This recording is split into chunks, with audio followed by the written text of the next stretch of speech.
The era of excess is over. And if your peace depends on what you can buy, you're about to lose it. The world you grew up in, fast delivery, endless choices, cheap abundance, is quietly collapsing. Supply chains are fracturing, energy is tightening, resources are no longer infinite. And yet, your mind still expects 2010. That expectation is the real crisis. Because when reality changes, but your desires don't, you suffer. Number 1, the anatomy of modern scarcity. Let's be clear.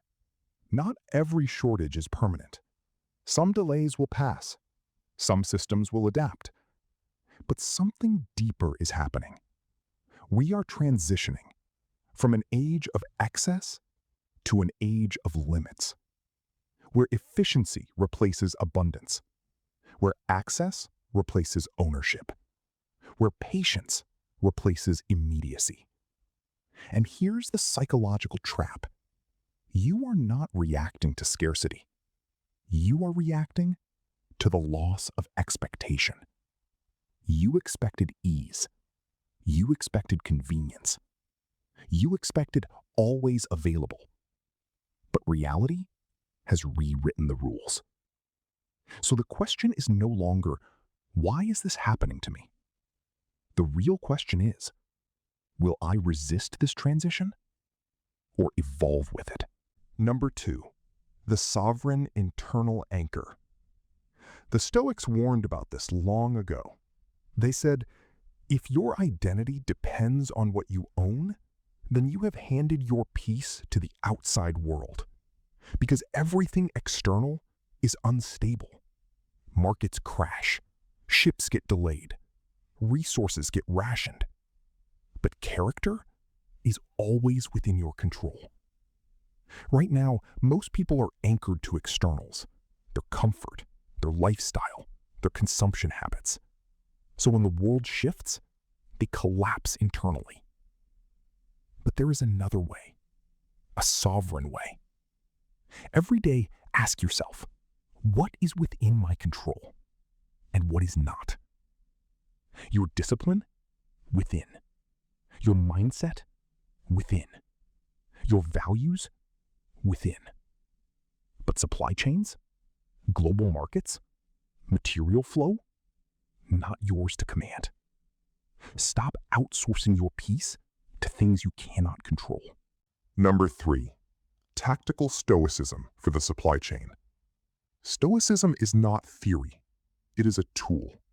And right now, you need it. The Stoics used a concept called indifference. Not apathy, but emotional independence. They divided life into 2 categories, essentials and preferred indifference. Food, shelter, health. These are essential. But high-speed upgrades, luxury convenience, constant novelty.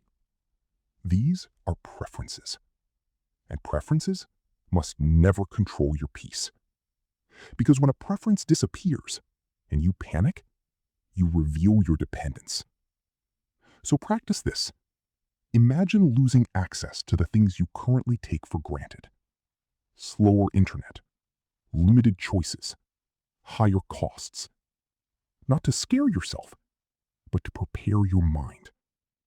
Because what you mentally rehearse cannot shock you later.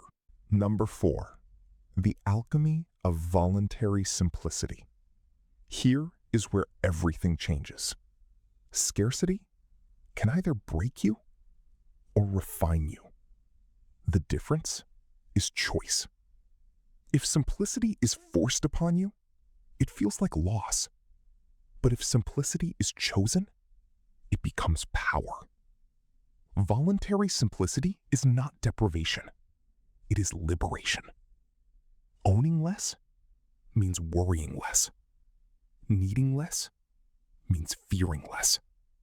Depending less means suffering less. You begin to realize you were never overwhelmed because you had too little. You were overwhelmed because you had too much.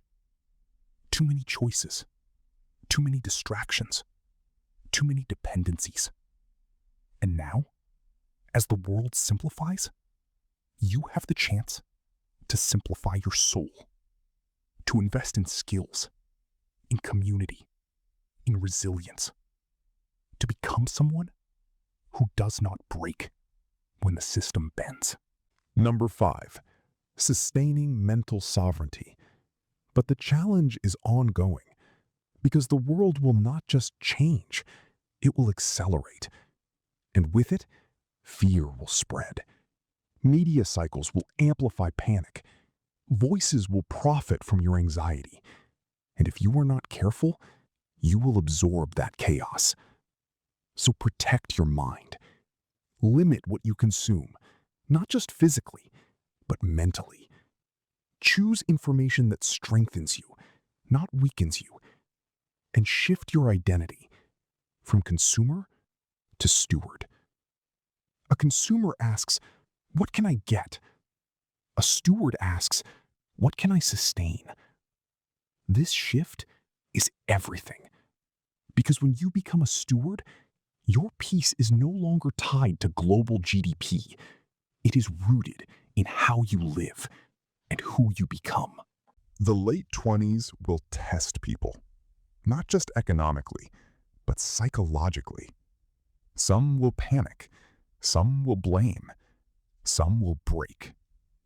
But a few will adapt, will detach, will rise. So when the world feels like it's losing stability, ask yourself, am I losing control, or am I finally taking it back? Because true tranquility was never built on abundance. It was built on mastery of the self. If this message resonated with you, don't just watch it, reflect on it. Comment below. What is one thing you can let go of today to become mentally stronger tomorrow? Like, share, and subscribe if you're ready to build a mind that no crisis can shake. Because this is not just content, this is preparation. And in the next video, what happens when the greatest shortage is not resources, but meaning?